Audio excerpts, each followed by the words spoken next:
Ja, Tag zusammen und herzlich willkommen zur Spieltagspressekonferenz von 2 Kölsch. Ja, hallo Leute, und das in der zweiten Runde des DFB-Pokals. Und der FC trifft auf die Truppe des VfL Osnabrück.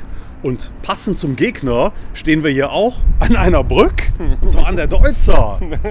Da kommt die Bahn. Wir können die letzte Kerze anzünden gegen Osnabrück. Ja.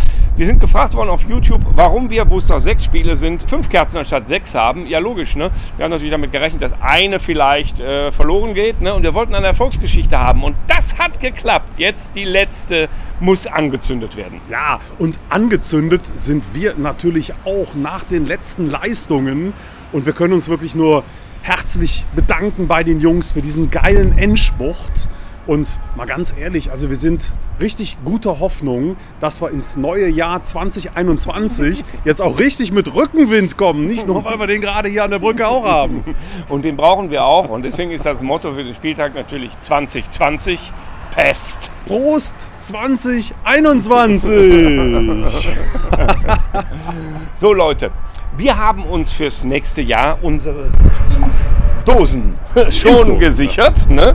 Und sagen 2 Kölsch auf 3 Punkte. Nein, das stimmt ja gar nicht. Auf die nächste Runde. Ja. Und die haben wir dann hoffentlich auch in der Kneipe wieder nächstes Jahr. Ja, das wäre wirklich sehr, sehr schön. Und im Stadion.